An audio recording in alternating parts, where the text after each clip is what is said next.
नमस्कार साथियों, राधे राधे, जय श्री राम, जय श्री कृष्णा। हमारे चैनल अंतरदर्शन के अंतर्गत आज सुनिए अपनों के शुभचिंतक कहानी का अगला भाग। नम्रता चुपचाप अपनी मौसी की बातें सुनती रही और सोचने लगी, मौसी की बातें सही है। मौसी जो भी कह रही है उसे किसी भी रूप में गलत नहीं कहा जा सकता। हम लोग हैं कि अपनी पढ़ाई लिखाई और पद प्रतिष्ठा तथा करियर को लेकर सोचते सोचते बहुत दूर आ गए हैं। पीछे मुड़कर देखने के लिए हमारे पास फुर्सत नहीं होती और पीछे मुड़कर देखने को लगभग हम सभी ने हीन भावनाओं से ग्रस्त समझा है। जबकि मौसी की हर एक बात जीवन की सत्यता को बयां कर रही है। अपने घर की सुख सुविधाओं के लिए हम अपनी पद प्रतिष्ठा के अहम को क्यों नहीं त्याग सकते हैं। अनामिका कहने लगी, आज से तुम्हारी प्रोफाइल को मैं हैंडल करूंगी, उसकी चिंता तुम लोग मत करो। तुम तो अपने काम से मतलब रखो। आज से जिसके साथ जो भी बात करनी है मैं ही करूंगी और उम्मीद करती हूँ कि 2-4 महीने में तुम्हारे लिए कोई वर का जुगाड़ हो जाएगा और यहीं मुंबई में तुम्हारी शादी का बंदोबस्त कर देंगे। शादी के बाद अगर तुम्हें दिल्ली के बजाय मुंबई में रहना पड़े तो क्या मुश्किल है। परंतु एक बात है, जब जब मैं तुम्हें जैसे जैसे कहूँगी तुम्हें वैसे ही करना होगा, ताकि शांतिपूर्ण ढंग से तुम्हारी शादी संपन्न हो जाए और तुम्हारा घर बस जाए। नम्रता अपनी मौसी को किसी भी तरह का कमेंट करने की बजाय चुपचाप रहना ही उचित समझती है और मन ही मन सोचने लगी, मौसी जी ऐसे भी बहुत समझदार हैं। सभी भाई बहनों में छोटी मौसी सबसे ज़्यादा समझदार है, ऐसा सभी कहते हैं। शायद ठीक ही कहते हैं। वैसे भी हमने देखा कि सचमुच वह ज़्यादा समझदार है। किसी भी विषय में जब जब कोई निर्णय लेना होता है तब तब देखा गया कि वह जो भी कहती हैं ठीक ही कहती हैं। अतः सभी लोग उनकी बातों को तथा उनके विचारों की सराहना करते हैं। ऐसे में मुझे विश्वास है कि मौसी जो भी करेगी जरूर अच्छा ही करेगी। भगवान से प्रार्थना करती हूँ कि मौसी हम सभी की उम्मीदों पर जरूर खरा उतरेंगी। रात को एकांत में नम्रता अपने ही मन में सोचती रहती है, यह शादी ब्याह के विषय में मैं तो कभी सोची ही नहीं थी। जब हम लोग एक साथ MBBS की पढ़ाई करते थे तो बहुत से हंसी मजाक किया करते थे। कभी कभी मन में रोमांस की भावना भी जागती थी, परंतु पढ़ाई के बोझ तले दबे रोमांस की भावनाएं पता नहीं कहाँ गुम हो गई है। डॉक्टरी की पढ़ाई कितनी कठिन है, अगर पहले पता होता तो शायद ही मैं डॉक्टर बनने को राजी होती। इतना ज़्यादा कंपटीशन कुछ मायने रखता है, किसी बाहरी व्यक्ति को भला क्या मालूम। 30-35 बच्चों के बीच में से एक को जगह मिलना है, पता नहीं किसके नसीब में होगा। 30-35 कैंडिडेट्स में से एक का सिलेक्शन होगा तो कितना कठिन कंपटीशन है, उस पर भी नेगेटिव मार्किंग है, ऊपर से आरक्षण की बिस्कियाँ। उन सबके बीच में या कहें तो जनरल कैटेगरी वालों के कैंडिडेट्स को कंपटीशन में खड़े होकर जगह बनाना बहुत कठिन बात है। ऐसे में 12th साइंस के साथ पास करने के पश्चात 2-3 वर्ष तो PMT की तैयारियों में ही गुजर जाते हैं। फिर अगर सिलेक्शन हुआ तो वहाँ 6 वर्ष की लंबी पढ़ाई करके डॉक्टर बनना कोई सहज काम थोड़ी ही होता है। जब तक कोई एक कैंडिडेट MBBS पास होकर नौकरी निकलता है तब तक दूसरे कोर्सेज में बच्चे लोग MBA, MCA, MTech की पढ़ाई करके मोटी तनख्वाह वाली नौकरी में लग रहे होते हैं। परंतु 6 साल तक पढ़ाई करने के बाद जो MBBS डॉक्टर बनते हैं उसे लोग छोटे डॉक्टर कहकर अवहेलना करते हैं। उस समय ऐसा लगता है मानो हमने डॉक्टरी की पढ़ाई करके बहुत बड़ी गलती की है और तनख्वाह 30-40 हज़ार रुपया मात्र। इससे ज़्यादा तो एक चपरासी जो 8वीं पास है वह कमा लेता है।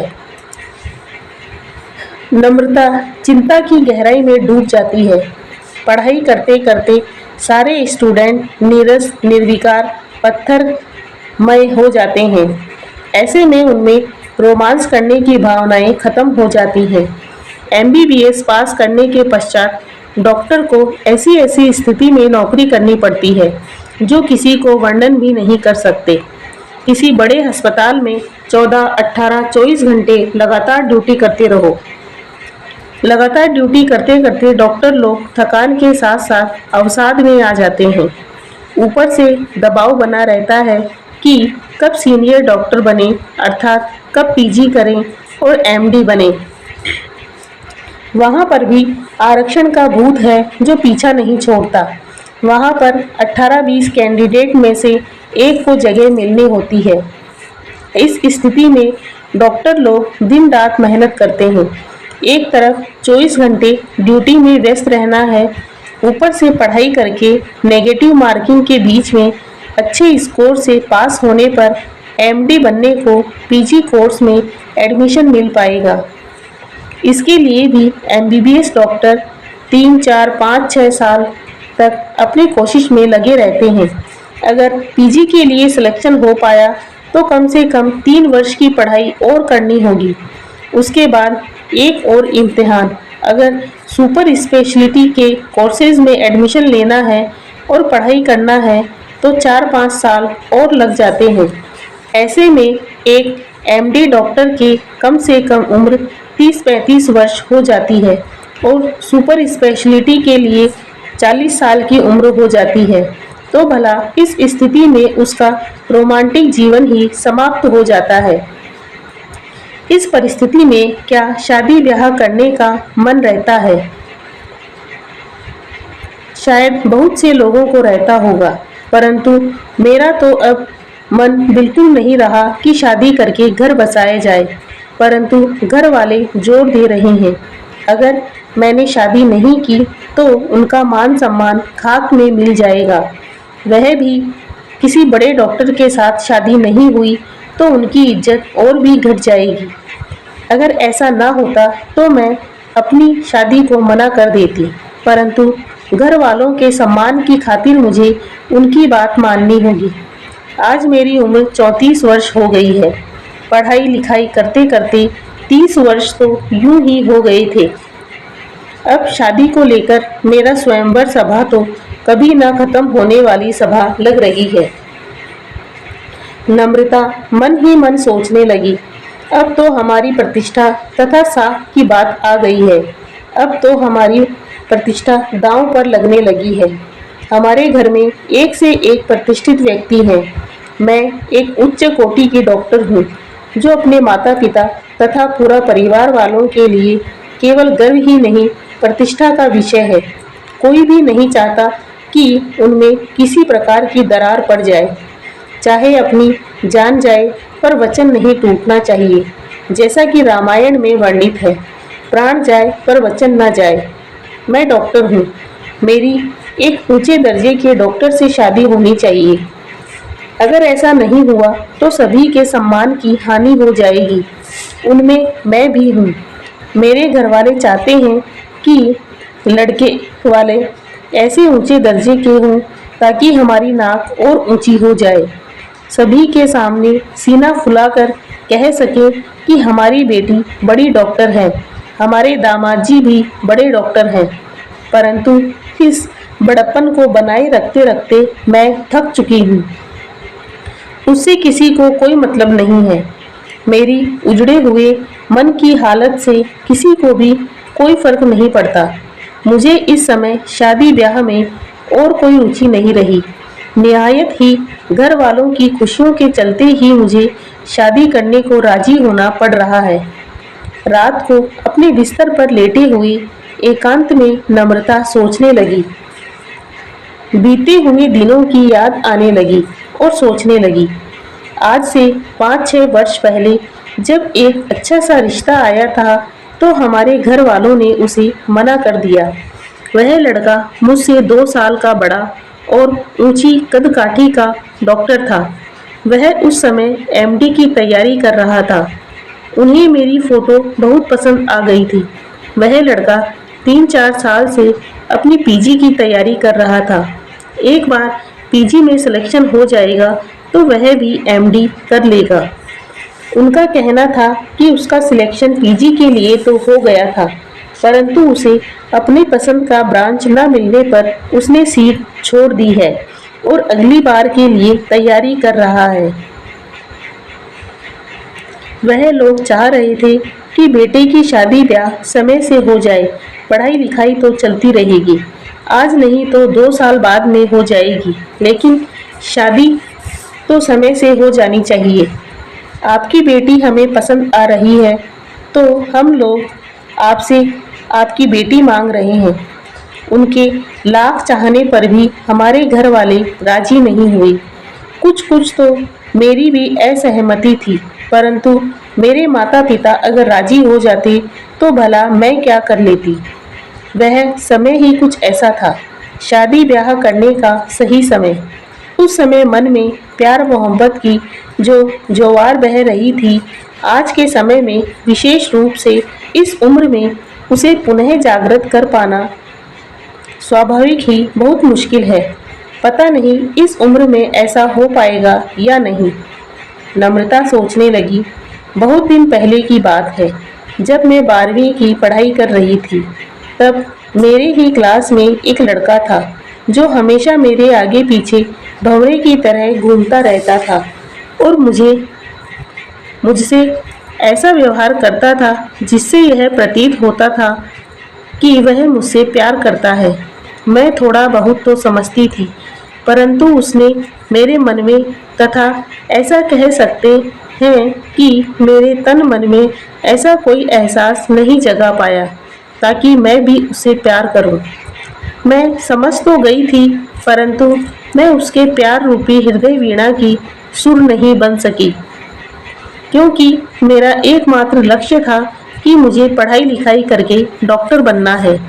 हालांकि वह लड़का भी बाद में पीएमटी पास करके डॉक्टर बना, परंतु मैंने डॉक्टर बनने के पश्चात कभी उसकी खोज खबर लेने की कोशिश नहीं की, क्योंकि उसके प्यार तथा उसकी चाहत ने कभी मेरी भावनाओं को उसके प्यार के मुहाने तक नहीं पहुंचा सका।